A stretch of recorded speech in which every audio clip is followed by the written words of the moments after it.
Alors, bonjour à tous. Alors là, cette fois-ci, c'est une vidéo sur nos pérégrinations à travers l'univers, le multivers, le métavers et ce qu'on a nommé l'infini. Et donc, vous allez voir, tout ça, c'est très très grand. Ça va donner un aperçu de ce que la source conçoit comme l'infini ou même un peu plus grand, parce que on s'aperçoit vite quand on grimpe dans les dimensions supérieures qu'en fait, l'idée de l'infini qu'on peut avoir mentalement, on se dit l'infini c'est infini, mais en fait, quelque part on y met des limites parce qu'en fait notre cerveau n'est pas habitué à penser plus grand parce que tout simplement on ne voit pas plus grand, on ne conçoit pas plus grand. Donc là, je vais vous faire un petit tableau parce que c'est extrêmement compliqué entre guillemets de l'expliquer comme ça. Donc je vais vous faire un petit tableau pour vous montrer en fait ce qu'on a trouvé et je vais inscrire les tailles des univers, les tailles des galaxies, enfin des galaxies non, puisqu'en fait ça n'a pas d'intérêt. La taille de la galaxie, ça va, ils la connaissent à peu près, mais pour ce qui est de la taille de notre univers, ils se trompent. Donc en fait, et puis après on va voir un petit peu les unités astronomiques.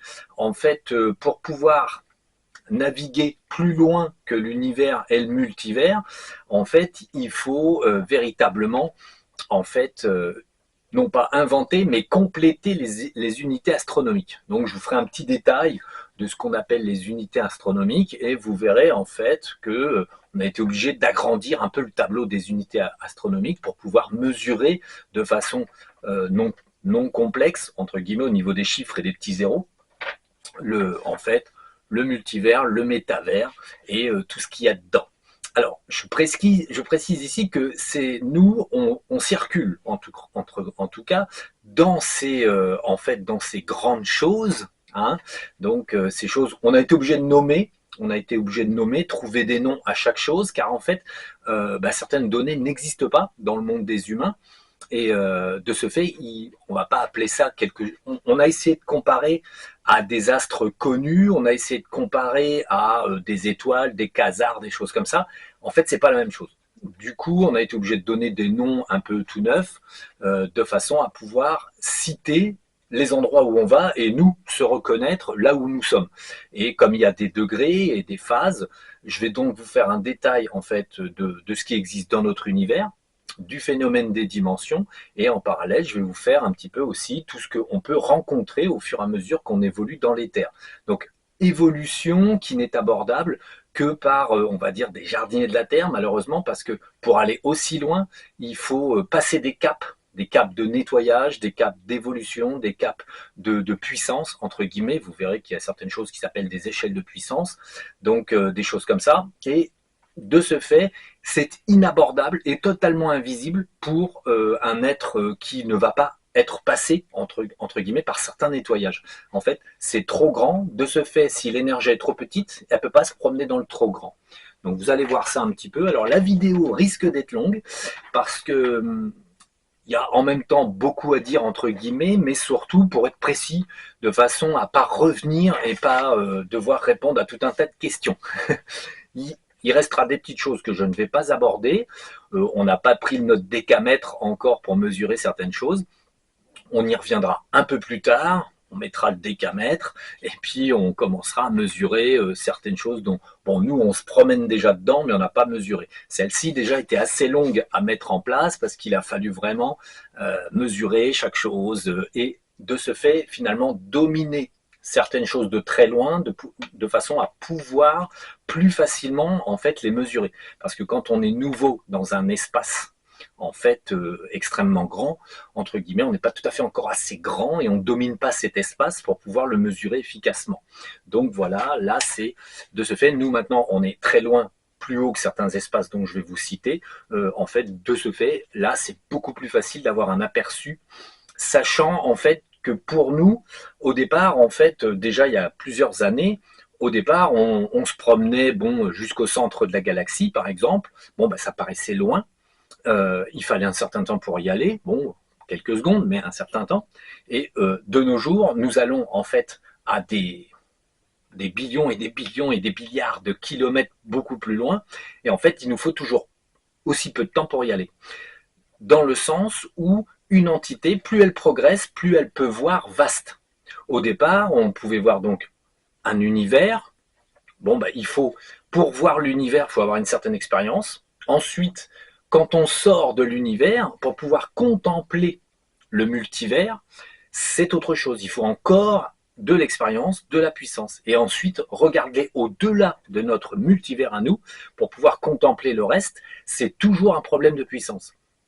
La puissance d'un individu dépend directement, en fait, de ce qu'il peut contempler. Plus l'individu est puissant, plus il peut s'étendre, sa conscience peut s'étendre dans le multivers ou le métavers. De ce fait, en fait, il peut apercevoir de plus en plus de choses et naviguer de plus en plus loin et dans plus en plus grand et plus en plus puissant, mais subtil. La puissance ne va pas avec la grossièreté, la puissance va avec la subtilité de l'éther. On monte toujours dans des phases d'éther beaucoup plus fins. En fait, de ce fait, on évolue dans un éther énergétiquement de plus en plus subtil et ça nous donne en fait de la rapidité, de la puissance et de l'extension de nos propres capacités. Donc voilà, on va grandir un petit peu ça. Je regarde que c'est bon. Encore un chouille, ça doit aller. Bon, alors, là je vais vous faire donc un petit topo basique. Qu'est-ce qu'on va vous mettre in premier tome? Alors, je vais vous faire un tableau, en fait, un tableau de dimensions de choses, et ensuite je vous ferai des petits dessins. Voilà. Alors, ce petit tableau, j'ai été obligé de faire un petit tableau précis, parce qu'en fait, il y a quand même un certain nombre de choses. Donc, on va, hop, hop, hop. On a ici, voilà, ici, ça, ici, ça, ici, ça, et là, c'est bon. Donc, on a ici, alors là, ça, c'est des lieux, donc c'est des singularités. Alors, nous, singularité, hop. Des petites singularités, alors là, c'est le nombre, en fait, par singularité. Ici, c'est le total des singularités. Vous allez comprendre après. Hein. Alors, ça, c'est la taille de tout ce qu'il y a là. Et ensuite, on a l'âge. Allez, moi, je lui mets un petit chapeau. Alors, c'est en année, hein, quoi qu'il arrive. Donc, expliquons les choses. Disons que, au départ, on a l'univers. Bon, ça, c'est une chose. D'ailleurs, je le mets là. Alors, je vais vous les numéroter. Il faut que je les numérote déjà. Ici, on a la 7. On a la 6. Alors, 5, 4, 3, 2, 1. Multivers et univers. Ok. 5, 4, 3, 2, 1. Ici, on a le multivers. Et on a l'univers ici. Voilà. J'ai pas préparé mon tableau comme il faut. Hein. J'aurais dû faire mon petit tracé de tableau à l'avance. Et voilà. Comme ça, on descendra pas trop bas. Ouais, c'est bon. Donc là, on va commencer par le bas, puisque, on va dire, c'est là où on a notre petit univers à nous. Hein. Donc, notre petit univers, en fait, bon, il y en a. Alors, c'est toujours pour faire le détail. Donc, les singularités, ce qu'on appelle les singularités. Alors, en astronomie classique, la singularité, c'est, je ne peux pas vous le dessiner là, je vous le dessinerai après. Donc, en astronomie classique, la singularité, c'est la zone où un trou noir, en fait, c'est l'horizon des événements, c'est la zone où le trou noir, bon, tac, il n'y a plus rien. Ils appellent ça une singularité. Pour le terme singulier, c'est singularité, quelque chose de singulier. Donc, nous, comme on est tombé à un moment donné dans des astres qui se trouvent beaucoup plus haut qu'en fait, ce qu'on fait, on va dire, de plus simple comme univers et multivers, en fait, on a trouvé des astres qu'on peut on va dire, nommés dans le métavers. Donc ça, je vous ferai un petit dessin, je vous ferai ça. Et en fait, on appelle ça des singularités. Les singularités, il y en a 7 en termes de taille et non pas de nombre. Et ensuite, on a plus petit qu'une singularité, on a le multivers. Plus petit que le multivers, on a l'univers. Alors, nos petits scientifiques pensaient que l'univers, en fait, ouais, je vous le mettrai aussi. Ouais. Donc, nos petits scientifiques pensent que l'univers fait une certaine taille. Bon, je suis désolé de les contrarier. Hein. Je vais être obligé d'être contrariant. Nous, on a vérifié. Alors, la taille, je vais vous la marquer en années-lumière. Donc, années-lumière, c'est AL. Et je vais vous la marquer en gigaparsec.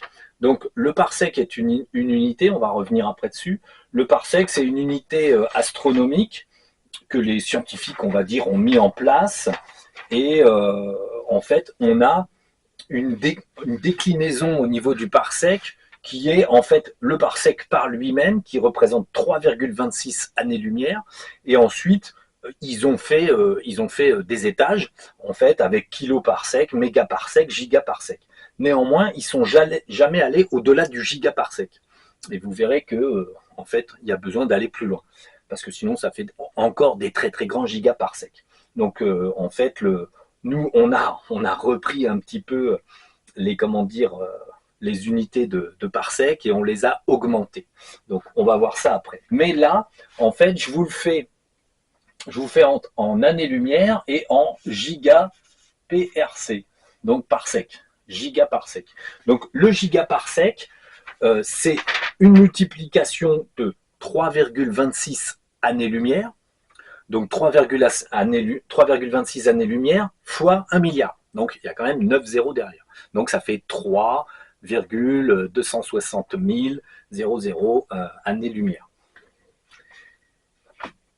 Milliards, hein, n'oublions pas. Bon, vous allez voir les chiffres, ça va être un petit peu des grandes tailles.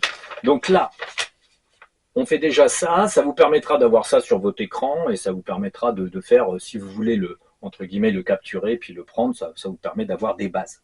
Donc notre univers à nous. Alors bon, nous on n'en a qu'un, soi-disant. Hein. Bon, effectivement, on habite dans un univers. Néanmoins, en fait, dans une 7e singularité, là ici c'est la totalité, en fait c'est le nombre total en fait d'univers, multivers et de singularités. Vous allez comprendre. Donc là, je vous mets, alors, nombre d'univers dans une 7e singularité, qui est le plus grand truc. Donc en fait, vous en avez, là vous êtes à 55 641 0, enfin 600. Donc en fait, là on est à 55 641 600 univers disponibles en ce moment, par chez vous, par chez nous. Alors, sachant qu'un univers fait 40 en fait gigaparsec, ce qui est égal à 130 donc milliards. Donc milliard c'est M avec un petit truc dessus, années-lumière. Donc, et l'âge de notre univers réel, c'est 75 milliards d'années. Donc, évidemment, vous allez me dire, mais comment vous savez tout ça, patati patata. Eh bien, en fait, dans l'éther, plus on grandit, plus on s'adapte à son écosystème, on va dire, dans l'éther, plus on peut, en fait, questionner la matière, et surtout quand on l'utilise quasiment tous les jours. Donc là, moi, ce que je vous donne, les scientifiques sont totalement incapables de le trouver, dans le sens où il y a une problématique, ils sont victimes de leurs outils préhistoriques et en fait ils ne peuvent absolument pas ni voir ni mesurer ces choses-là. Ça leur est totalement impossible parce qu'on arrive à des tailles. Déjà notre univers il se trompe. Je vous montrerai comment est fait notre univers et comment il s'agence dans le multivers. Mais ils se trompent tout simplement parce qu'ils n'ont déjà pas encore des outils qui permettent d'aller jusqu'au bout de notre univers. James Webb est très puissant, mais on va dire ça suffit toujours pas. Donc, alors dans un multivers, alors ici il faut toujours regarder comme ça. En fait, il y a une, vous voyez, il y a une conversion toujours. Hop, petite flèche, puisque l'un est dans l'autre, en fait. Alors ici, nombre de septième singularité, il n'y en a une grande septième singularité.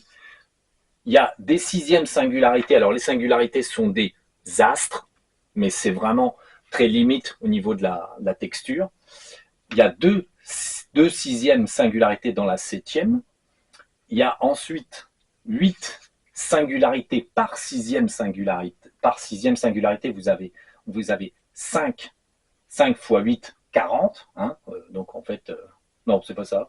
Dans la sixième singularité, vous avez 8 singularités dans la sixième qui sont des cinquièmes singularités. Les uns sont toujours dans les autres, avec un nombre qui n'est pas tout à fait progressif. Ça dépend des fréquences de singularité et ça dépend du coup de vraiment.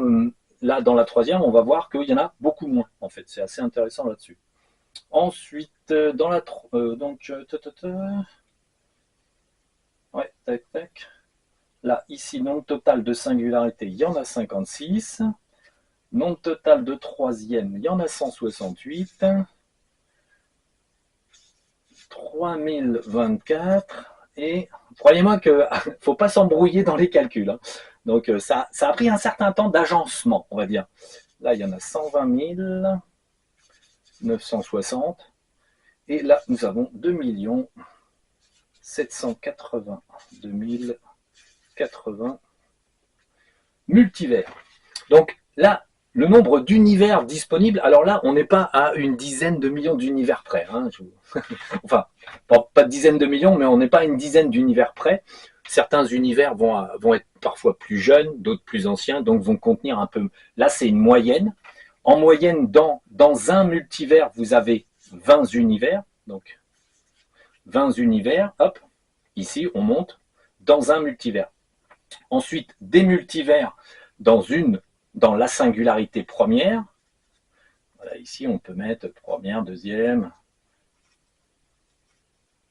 et la septième. Donc, dans une première singularité, qui est un astre totalement inaccessible pour les humains, déjà que le multivers n'est pas accessible. Donc en fait, dans la première singularité, vous avez donc 23 multivers qui gravitent dans une singularité. C'est une moyenne. Donc ensuite, dans la première singularité, les premières singularités sont contenues dans une deuxième singularité qui est plus grande. Et en fait, là, on a 40 singularités premières dans une deuxième. Ensuite, on a 18 deuxièmes singularités dans une troisième. Ensuite, on a... Là, c'est là où il y a un rétrécissement. En fait, dans la quatrième singularité, il n'y a que 3 singularités par quatrième singularité. On a un rétrécissement vraiment de par la fréquence des troisièmes singularités. Elles ne sont pas très nombreuses. Je vous expliquerai comment ça se passe aussi. C'est pour ça que ça va être long, parce que c'est des connaissances qui ont pris du temps, on va dire. Là, des quatrièmes singularités, dans la cinquième, en fait, il y en a 7. Vous voyez, là, on regrandit, et puis là, ça se rétrécit. Ensuite, dans la cinquième singularité, des cinquièmes singularités, il y en a 4 dans la sixième. Ensuite, des sixièmes singularités, il n'y en a que 2 dans la septième. Puisque elle, il n'y en a qu'une, en fait. Là, c'est le nombre total de singularités. Des 7, il y en a une. Des 6, il y en a 2. Des 5, il y en a 8. Des 4, il y en a 56. Des 3, il n'y en a que 68. 168, puisqu'en fait, c'est un peu plus limité. Mais à chaque fois, évidemment, il faut compter que à chaque fois, vous en avez une grande qui contient 2. Les 2 en contiennent 4. Les 4 en contiennent elles-mêmes 7. Donc, en fait, il faut multiplier. C'est bon, 1 par 2, ça fait que 2, mais après, il faut faire 2 fois 8 fois, en fait, encore, vous voyez, 2. On multiplie par le nombre de singularités dans l'ensemble des singularités. Donc, bon, il faudra que vous potassiez un peu ça si vous voulez comprendre. Mais ce qui fait qu'à la fin, comme chacun, ça c'est le plus grand, la septième étant la plus grande, elle contient. Et elle contient toujours quelque chose où il y a toujours de plus en plus. Puisque là, on est dans l'immense, et là, on est dans le plus petit. L'univers étant la chose la plus petite dans le plan. Alors, le multivers. Le multivers est une petite bête, Bon, il nous a fallu un petit peu. Bon, multivers, on y est monté il y a pas mal de temps. Bon, après, pour le mesurer, c'est autre chose, ça. Donc, le multivers nous fait 730 parsecs, ce qui équivaut à 2380 milliards d'années-lumière. Ensuite, une première singularité, donc la plus petite de toutes, nous fait 11 000 gigaparsecs et donc nous fait, alors là on fait attention, 35 860 milliards, ouais c'est bon, milliards d'années-lumière. Ensuite, sa propriétaire entre guillemets, donc la plus grande ici fait, la deuxième plus grande fait 440 000 gigaparsecs, ce qui équivaut à 1400, 1 434 000, oui, 400 milliards d'années-lumière. Ensuite, on change un peu de taille. La troisième singularité, ici, en fait, nous fait 8 millions de gigaparsecs. C'est pour ça qu'après, on peut reconvertir. Là, je vais tout vous marquer en gigaparsecs, même si ça monte en millions. Et en fait, on pourrait reconvertir dans des parsecs plus grands. Donc ici, ça nous fait 26 millions de milliards. Hein. Million, c'est un grand M. Milliard, c'est un grand M avec une barre. Et années-lumière. Ensuite, la quatrième singularité fait 440 donc millions de gigaparsecs pour 1,434 milliards d'années-lumière. Ça commence à être grand, hein. On a les lumières. Bon, je vous l'ai mis quand même, puisque l'année-lumière fait partie on va dire, des choses qui sont, en fait, je l'ai converti, puisque ça fait partie des unités astronomiques les plus utilisées. Le parsec est utilisé seulement, on va dire, par les scientifiques, qui pensent qu'ils ont déjà tout vu. Et en fait, ils sont tellement loin qu'ils ne sont pas prêts de le deviner. Ensuite, j'espère que je n'ai pas fait une boulette. 11 440. Tac, tac. 8. Ah, si, j'ai fait une boulette ici. Il y a une boulette. Alors, c'est lui qui est là. Ah, ça va être embêtant. Ouais. Bon, ici, on raye. Avec tous ces petits nombres. Ah, je me disais, comme une petite boulette. Hein. C'est plus sympa, les petites boulettes. 55 millions. Voilà. Sale bête. Les petits tableaux. Donc là, 0,3, bon, millions, 2 milliards d'années-lumière. Ensuite, ici, c'était donc effectivement là, 8, donc là, on est à 440 millions de gigaparsecs, 1,434 milliards d'années-lumière. Bon, en années-lumière, je ne vous raconte pas en kilomètres, je vous l'ai converti à la fin pour qu'on se marre, mais ça commence à être un peu sport en kilomètres. Donc là, on est à 1700 millions. On commence à faire déjà, donc, 2 gigaparsecs, ce qui nous fait 5,42 donc milliards d'années-lumière. Et la plus grande, qui englobe le tout, mais je vous rassure, il y a encore autre chose derrière, qui ne sera pas noté là, mais je vais en parler. Donc ici, on est à 5200 millions. Donc, et ce qui nous fait là 16,952 milliards d'années-lumière. Bon, voilà, c'est pas très grand, tout va bien, quoi. Donc, l'âge de ces petites bêtes. Donc, notre univers, il a 75 milliards d'années. Donc, notre multivers n'en a que 415. Hein, c'est pas énorme. Ensuite, une première singularité n'a que 6000 milliards d'années-lumière. Sa petite copine n'en a que 300 000. C'est pas énorme, hein, c'est 300 000 milliards. Hein. Bon, à chaque fois, c'est pas grave, c'est que des milliards. Hein.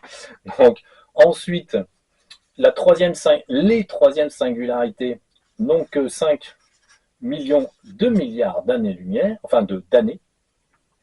Ensuite, la 4, ouais, la 4 n'a que 12 millions de milliards d'années. Ensuite, on est à 70 millions de milliards d'années. Ensuite, on est à 220 donc millions de milliards d'années. Et ce qui est amusant, c'est que la première s'est pas ennuyée trop longtemps. Elle a produit en fait les deuxièmes assez rapidement. Il n'y a que 20 millions de milliards d'années d'écart. Donc ça, c'est les tailles des petites bêtes. Donc ça vous permet, bon, si vous voulez le copier, bon, il y aura une petite rature, hein, c'est comme ça, c'est la vie. Hein. Donc on n'a pas de chance. Alors là, je sais pas si je peux l'écrire. Ouais. Ouais, non, bah, de toute façon, je vais vous écrire ça ailleurs. Donc bon, ça, en gros, ça permet un petit peu de se référer. Ça fait des tailles, ça fait des âges. Alors vous voyez que notre univers est un petit peu vieux, un peu plus vieux que ce que pensent les scientifiques. D'ailleurs, ils sont dans le paradoxe parce que je vais vous expliquer ça. Ils ont quand même changé l'âge de notre univers. Enfin, ils n'ont pas changé l'âge, mais ils ont changé la taille. On va voir ça après.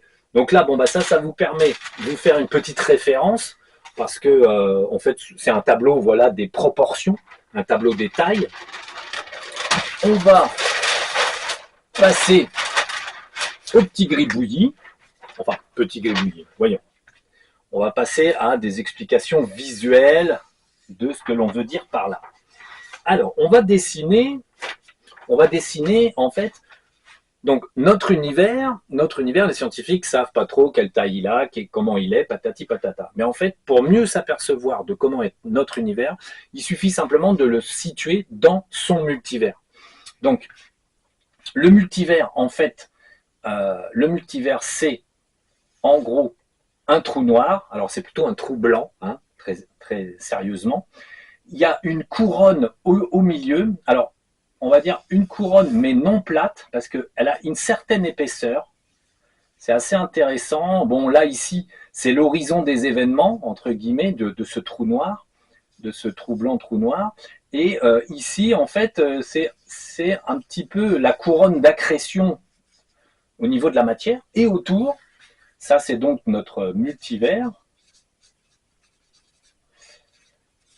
Et autour, ce qui est amusant, c'est que du coup, les univers, on peut les comparer à des boules comme ça. En fait, ça, c'est un univers qui a une traînée.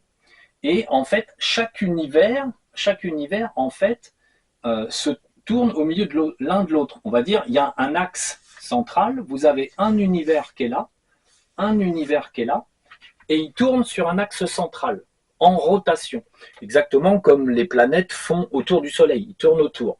Donc en fait, chaque univers a une rotation, comme ça, ensemble, et ils sont jumelés par deux. Alors ils ne sont pas tout près de la couronne, hein, je dirais que l'axe est là, et donc on a un autre univers ici, hop, il y a une traînée, ça fait vraiment, ça circule. Bon, les vitesses, on n'a pas regardé les vitesses de rotation de chaque chose, parce que bon, c'est un peu, on va dire, maximum. Et en fait, le multivers, en gros, tout le monde se poursuit comme ça.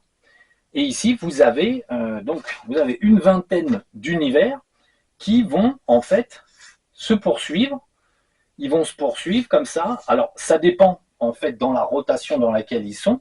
Ils se poursuivent encore, jusqu'à ce qu'on en ait 20.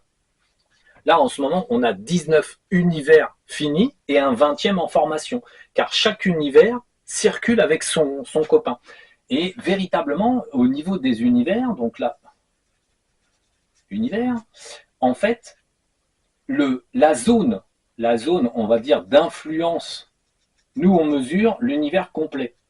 Donc, la zone d'influence de cet univers. Ici, en fait, chaque univers est en fait connecté à son voisin. Ils rotationnent ensemble. En fait, là, les deux sont relativement connectés avec la zone d'influence électromagnétique et surtout cosmique. Là, on va dire, les limites sont en moyenne de l'éther pur. C'est de l'éther propre, de l'éther pur. Et tout ça tourne autour. La proportion, là, elle n'est pas tout à fait assez bonne, puisqu'en fait, c'est ovoïde. C'est beaucoup plus ovoïde, en fait. C'est un peu plus allongé. Et en fait, tout le monde se tourne autour. Ensuite, lui, là, il fait juste le trou. Hein.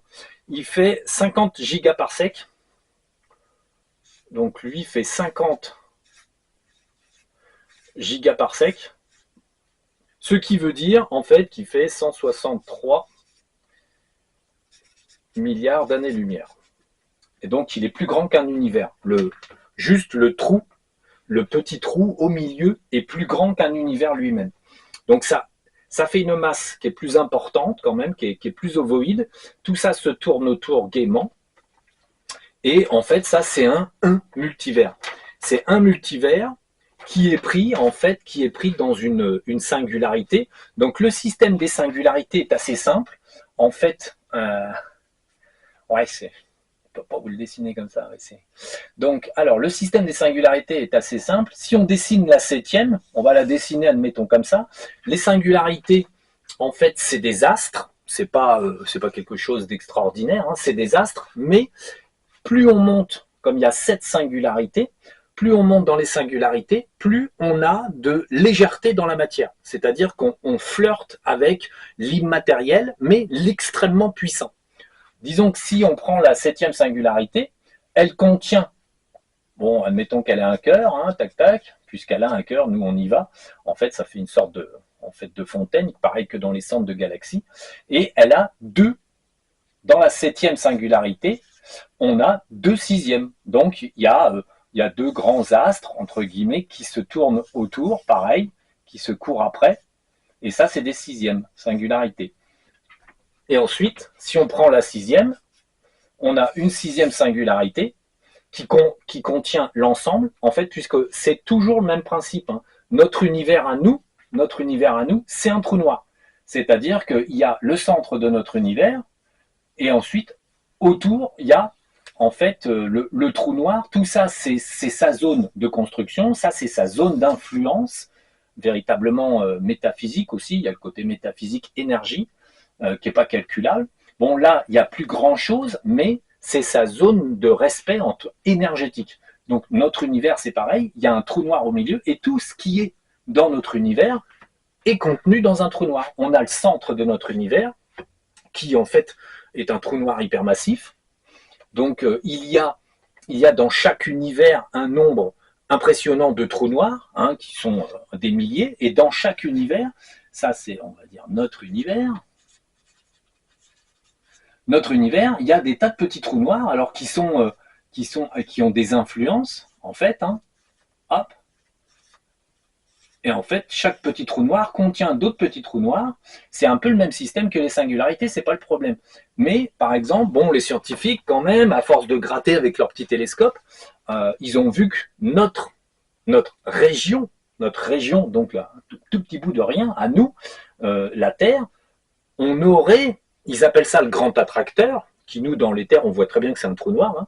Hein. Il y a une zone où toutes les galaxies du coin vont vers un point qu'ils appellent le grand attracteur. Le grand attracteur, c'est un petit trou noir.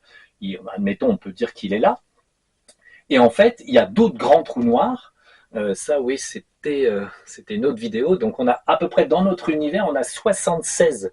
Ça va être 2 têtes. Donc, on a 76 grands trous noirs. Et dans les grands trous noirs, on en a à peu près 6 ou 7 immenses. Donc ça veut dire que en gros, on a les grands et puis on a des immenses, entre guillemets, tout ça dans un grand trou noir. Donc, et nous, on a un petit trou noir. Hein, le grand attracteur reste un petit trou noir par rapport aux autres. Et en fait, il gère notre petit coin local. Donc, et les scientifiques, quand même, à force de voir la forme de notre univers, enfin, la forme qu'ils estiment, en fait, ils commencent à théoriser qu'on serait peut-être dans un grand trou noir. Effectivement, ils ont parfaitement raison, tout est contenu.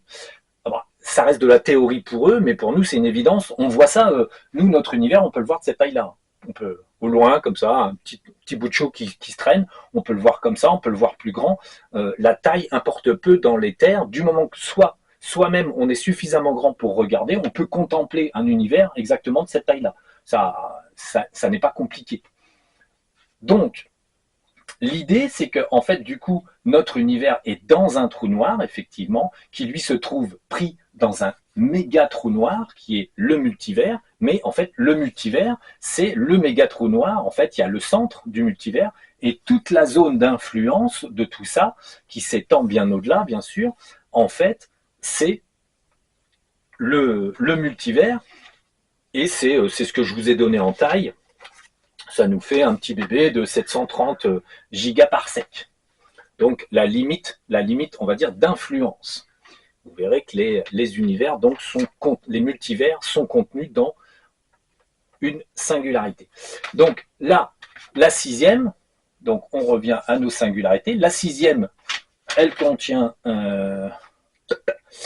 donc hop, elle en contient 4. Donc la sixième singularité, hop, petit astre avec un petit trou, elle contient 4, en fait, 4 autres singularités des cinquièmes singularités, il y en a, et tout est contenu comme ça. La cinquième, pareil, la cinquième, si on la prend, elle est plus petite, mais si on la prend, on refait le même schéma, sauf que la cinquième, elle en contient 7.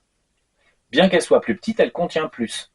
On a, en fait, ce qui fait le côté exponentiel du tableau, en fait, où on a une septième qui en contient 2, une sixième qui en contient 4, une cinquième qui en contient 7, et en fait, ça se multiplie, ça se multiplie. Donc, tout, en gros, tient dans une grande, la sixième, ensuite, il y a les cinquièmes, vous voyez, ensuite, dans les cinquièmes, on a des tout petits, en fait, ça va rétrécissant, et c'est exponentiel si on le prend par le bas. Donc, la première singularité, on l'a assez bien vue parce qu'elle n'est pas compliquée à voir, enfin, pas compliquée. Elle a encore une texture où on peut dire que c'est facile à voir. C'est ça l'idée. Mais c'est beaucoup plus compliqué, en fait, quand on rentre dans la septième singularité, de la regarder de l'extérieur. Bon, elle n'a pas de matière extrêmement dense, ça reste un astre comme un trou noir qui contient tout, en fait, et de ce fait, bon, c'est assez difficile à voir. Par contre, la première singularité, celle qui est juste après les multivers, en fait, elle, c'est assez amusant. Alors, c'est assez vaste. Il y a de l'espace. On a, en fait, on a hop, la courbe des multivers qui est comme ça. Elle est au centre. Alors, elle fait un bon gros trou énergétique. Elle a des pics. Elle a des pics, on va dire, comme ça, qui sont... ça, c'est des pics énergétiques blancs. Et on peut dire que elle absorbe l'ombre, comme ça. L'ombre fait des filaments. Vous voyez ?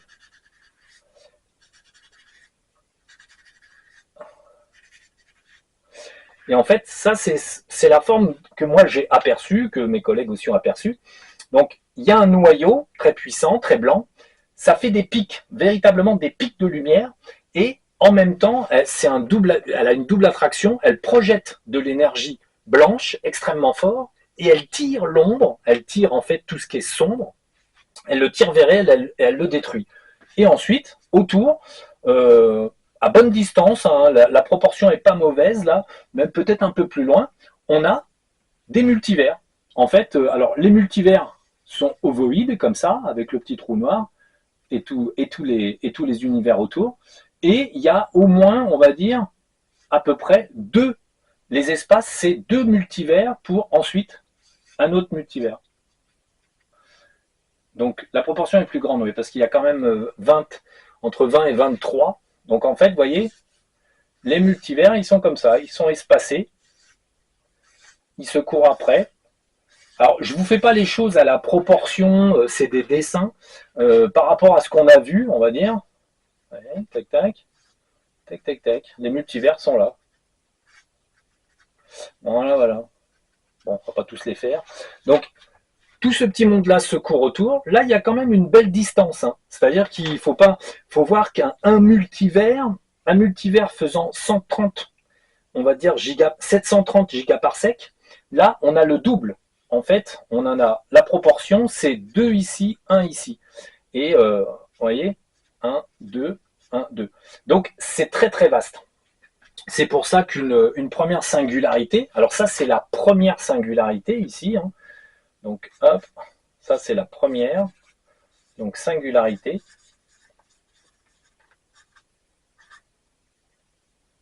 Hop. La première singularité, c'est cette forme-là, toujours ovoïde, c'est ovoïde et il y a de la place, il y a vraiment beaucoup de place parce qu'ici il y a vraiment, en fait, vous avez plusieurs multivers les uns après les autres pour arriver au cœur, il y a de la place, c'est grand. Une singularité, la première singularité fait 11 000 gigaparsecs, ce qui nous fait, grosso merdo, 35 860 milliards d'années-lumière. Donc, voyez. Et sa zone d'influence, bien sûr, c'est beaucoup plus loin. La zone d'influence de la petite bête, sa zone énergétique, en fait, est plus vaste. La deuxième singularité est bâtie à peu près sur ce modèle-là, mais simplement, la deuxième singularité, qui est sa grande sœur, en fait, nous, on y va énergétiquement parlant, on y va de cœur à cœur, c'est-à-dire on passe en fait sur le cœur de la première singularité et il y a comme un chemin, un cordon ombilical entre la première singularité et la deuxième. Et en fait, la deuxième contient la première. Donc, ah oui, bon, ici vous avez compris, hein, je pense. Ah, il fait tomber son papier. Un petit dédé de la pogne. Donc là, l'idée, c'est que nous, pour accéder à cette première singularité, il y a eu une problématique, c'était que en termes de taille, ça faisait vraiment un bond. En fait, nous, notre univers, il est tout petit là.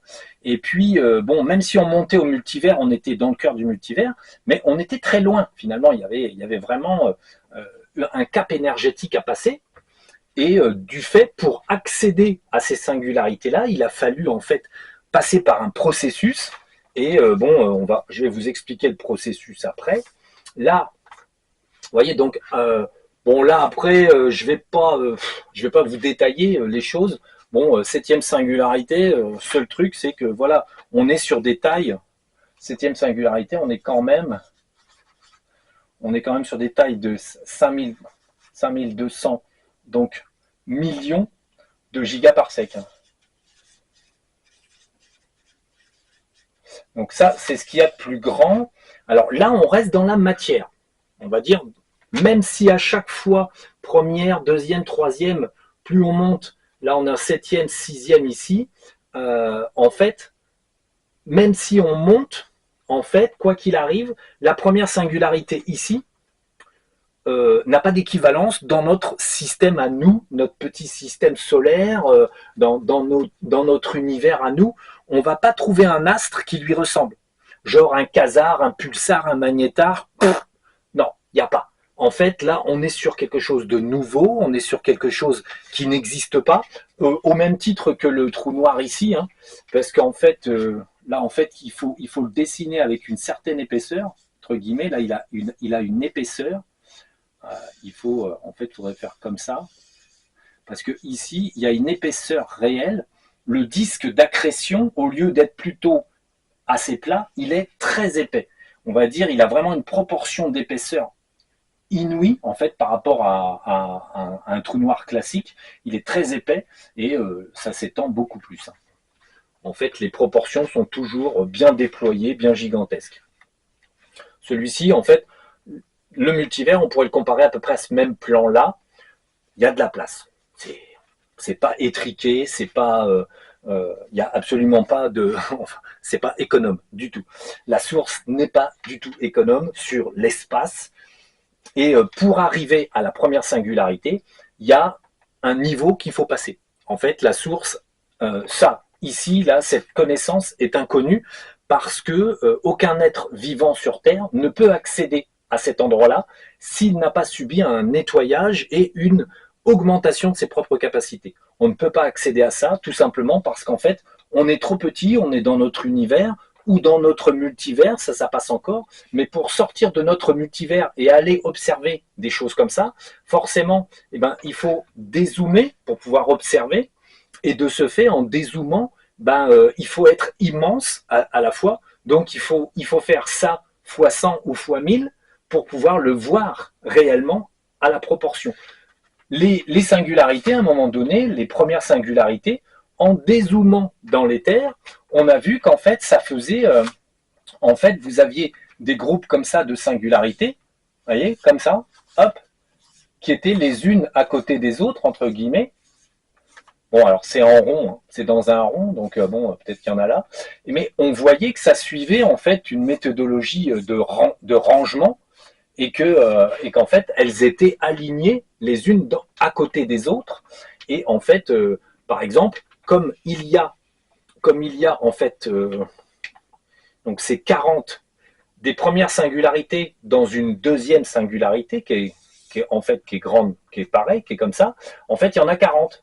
Donc le truc, c'est qu'il faut ranger tout ça, donc ça prend une certaine place, mais surtout, ça donne un aspect quasiment d'infini, parce qu'en fait, c'est tellement grand, une singularité est tellement grande, qu'en fait, quand on les regarde les unes après les autres, comme ça, bon, on se dit, bon sang, il y a du recul, hein, c'est grand. Hein. Donc, bon, deuxième singularité, bon, elle n'est pas belle, hein. C'est plutôt, ça ressemble plutôt à ça, en beaucoup plus vaste.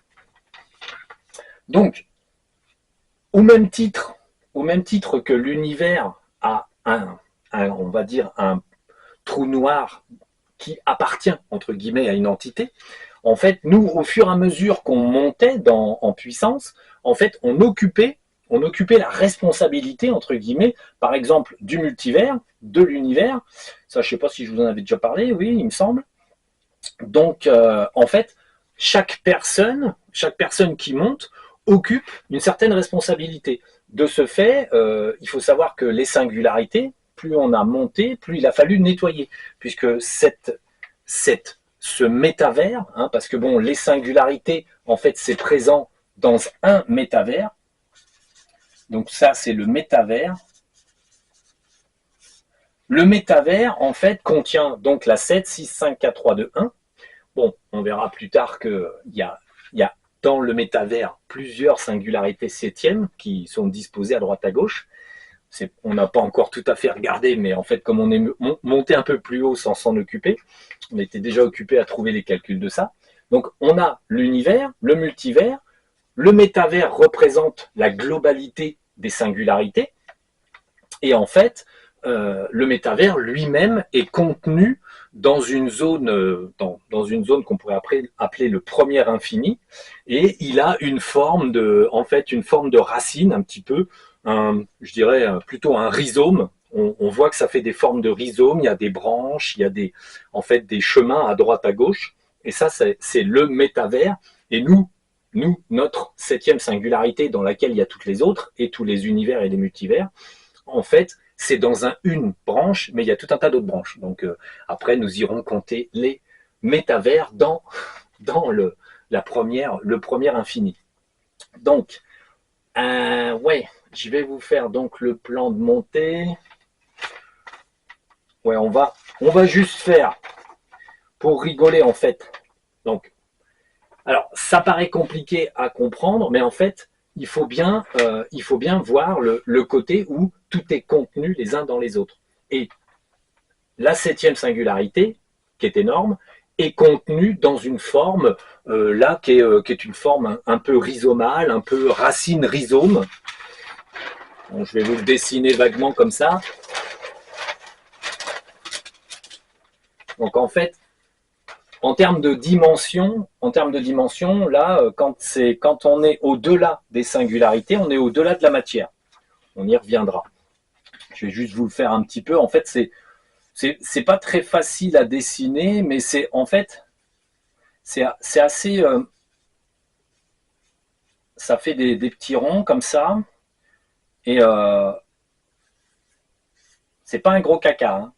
Dites pas ça, c'est pas vrai. Mais en fait, il faut s'imaginer qu'il faut regarder ça. Bon, ça fait vraiment un peu des stries en fait. Et en fait, je dirais que c'est comme si le métavers était étendu comme des racines. Et en fait, bon, vous pouvez, tac. Et après, ça continue. Il y en a d'autres. En fait, parfois c'est raccordé, donc il y en a d'autres comme ça. Ça peut être raccordé ici. Ça peut s'en aller là. Hop. il y a des arrondis comme ça, c'est assez particulier. Et en fait, notre singularité 7, on va dire, elle est là. Elle est dedans. La structure est immense. Donc là, il faut imaginer que la septième singularité, elle fait 5200. Là, on a notre septième à nous, singularité. Elle est dans un ensemble qui est extrêmement grand. Et nous, on peut regarder ça, en fait, en proportion. On regarde ça comme un petit... des racines, comme ça, vous voyez, une petite plaque de racines qui sont un peu partout. On le voit dans un ensemble, et cet ensemble est compris dans une dimension qui fait, admettons, qui fait tout ça. Donc en fait, ça, à un moment donné, quand on arrive dans l'infini, on voit ça comme un assemblage, comme ça, bon, qui est raccordé les uns aux autres. Tout est raccordé quand même. C'est pas, en fait, il n'y a pas de, tout est en fait quand même joint les uns aux autres. Et dans cette forme, c'est vraiment rond. C'est plutôt rond et c'est assez sombre. Et c'est assez sombre. Et en fait, c'est contenu dans des dimensions d'infini. La dimension d'infini, c'est comme si ça occupait toute la page. Et je vous expliquerai après, on va dire, que l'infini, c'est pas encore fini. Donc ça, si on veut, là, ces choses-là, en fait, s'il fallait, on n'a pas trop regardé, mais s'il fallait le mesurer, là, on a besoin d'unités astronomiques beaucoup plus grandes que le gigaparsec, parce que le gigaparsec, vous voyez, on en a déjà 5200 millions ici, il me semble. Ouais, c'est ça. Ici, notre petite septième, elle fait donc 5200 millions. Donc, imaginez que chaque chose commence, disons que si nous, on est là, hein, comme un tout petit point, pouf, ici, bon, bah, les dimensions sont immenses. Et je ne vous parle pas, bien sûr, de l'infini. Alors, on a appelé ça l'infini, mais néanmoins, en fait, il y a encore des étages. Donc, c'est assez intéressant. Donc, alors, on va regarder un petit peu les connaissances humaines. Alors, les connaissances humaines, il faut savoir que, par exemple, en 1922, nos scientifiques ont déterminé que notre univers... Alors, regardons... Ah oui. Donc, en 1922, notre univers, pour eux, il faisait 100 000 années-lumière. Voilà. Ça, c'est les connaissances de 1922. Ils font des petits calculs. Ils se disent, bon, ça fait au moins 100 000 années-lumière. Et puis, rapidement, ils se sont aperçus qu'en fait, non, c'était la galaxie qui faisait ça. Donc, voilà. Et on est qu'en 2000. Aujourd'hui, on est en 2026. Donc, en gros, il s'est passé un bon petit siècle. Et pour le moment, nos scientifiques, ils en sont à notre univers fait 93 milliards d'années-lumière. Bon, donc en gigaparsec, ça vous fait du 28,53 gigaparsec. Donc réellement, il fait 40. Vous voyez qu'il y a encore une petite marge d'erreur. Hein. Il en manque 12. Donc bon, 12, c'est pas mal. En fait, c'est toute la zone qu'ils ne peuvent pas du tout observer parce que c'est beaucoup trop loin pour leurs moyens. Donc, et petit détail, bon, qui est complètement absurde, autant, alors en 1922, bien sûr, notre univers fait toujours, il a, bien sûr, dans leur tête, il a 13,8 milliards d'années. Dans leur tête, c'est bon, ça passe, disons que là, ça, voilà, leur petit calcul, ça passe. Le seul problème, c'est quand il a fallu, et ça, c'est assez récent, quand il a fallu réajuster, parce que James Webb leur a monté une galaxie à droite, qui était à 30, admettons, à 30, 35 années-lumière par là, et problématiquement de l'autre côté, elle était à 45. Donc à un moment donné, ils ont fait des petits calculs. Ils ont calculé celle qui était le plus loin, d'un côté, de l'autre, ils ont dit, bon, allez, il fait 93 milliards d'années-lumière. Vite fait. Néanmoins, ils n'ont pas non plus, par contre, pensé à changer l'âge. Parce que quand même, on est quand même sur 13,8 milliards d'années et pour 93 milliards d'années-lumière. Donc on a un problème, en 13,8 milliards d'années, l'univers fait 6,73 fois plus grand que la vitesse de la lumière. Et sans vouloir foutre la merde, vous prenez le point de départ de l'univers, vous le mettez là, vous trouvez là, on met la Terre ici, tac, on a la Terre, et notre petit coin à nous, il faut savoir que nous on est un peu sur l'extérieur de notre univers, et vous mettez une autre petite planète ici à l'opposé. Eux, ils vous disent, bon bah si la lumière, la vitesse de la lumière, hop, en 13,8 milliards d'années, bon bah admettons, nous on est là, et là on a 13,8. Bon, donc milliards d'années. Et après, bon, admettons, on a 13,8 milliards d'années, mais la vitesse de la lumière, c'est donc, pour être tout à fait précis, alors, la vitesse de la lumière, c'est 9461 milliards de kilomètres, en fait, en une année. Donc le problème c'est que là, en gros, en année-lumière, on doit avoir 13, et 13, bon, bah, comme c'est dans un seul temps, ça s'est déployé à droite et à gauche. Donc, si on fait droite et gauche, bah, on devrait être à 8 et 8, 16, donc 27,6 milliards d'années-lumière, enfin d'années-lumière, on va dire, parcourues. Et c'est tout. Et du coup, on pourrait doubler la taille de l'univers par rapport à son âge. Mais on ne peut pas le surmultiplier. Bon, après, ils vous ont inventé des règles, ils vous disent que rien ne va plus vite que la lumière, et ensuite, quand ils n'y arrivent plus, parce qu'en fait, ils sont 93 milliards d'années de lumière de taille, mais ils ont oublié de changer l'âge, et comme ils veulent pas changer l'âge, parce qu'ils sont, c'est des têtes de bois, ils comprennent rien, en fait, bon, ils inventent des nouvelles règles. Ils disent oui, mais rien ne va plus vite que la lumière, mais on va inventer des nouvelles données, ce qui permettra de se contredire et de créer des paradoxes. Donc en fait, le problème, c'est qu'ils arrivent à concilier 93 milliards d'années-lumière de taille dans 13,8 milliards d'années de vie. Donc ils sont complètement à côté de leur pompe, mais bon, il ne faut pas leur dire, ils n'en sont pas conscients. Donc bon, la science, aujourd'hui moderne, ne cesse de créer des paradoxes, parce qu'en fait, là, il y a un paradoxe de la taille, qui est 6,73 fois plus grande que le temps donné pour le faire. Donc, ce qui prouve qu'ils se trompent, et même s'ils se cachent derrière tout un tas de règles et de choses qu'ils vont inventer, c'est invérifiable. Le problème, ils sont pas logiques avec eux-mêmes, et ils sont pas assez malins pour se dire, bon, bah, si on a augmenté, là, ces 10 ou 15 dernières années, on a augmenté vite la taille de l'univers, parce qu'on a vu que James Webb et même Hubble montraient des choses plus loin, ils n'ont pas réfléchi que si on augmente la taille, il faut augmenter l'âge.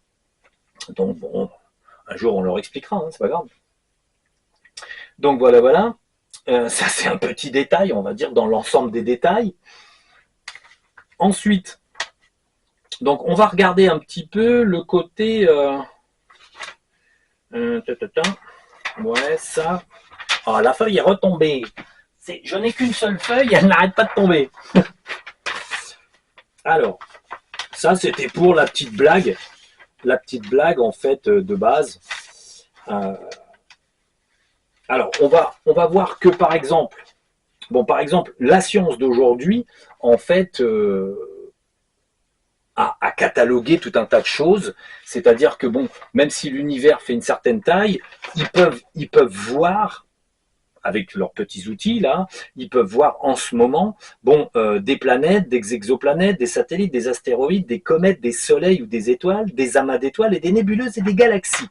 Bon, aujourd'hui, une singularité, c'est l'horizon des événements d'un trou noir, comme je vous disais. Nous, on a appelé ça des singularités, les astres qui contiennent les autres astres, tout simplement, en fait, parce qu'il fallait un nom et quelque chose d'approprié à quelque chose qui n'existe pas, puisque on a comparé avec les magnétars, les pulsars, les quasars, et en fait les blazars, en fait, qui sont des grands quasars, bon, les étoiles de Wolf, rayées, qui sont des étoiles très chaudes.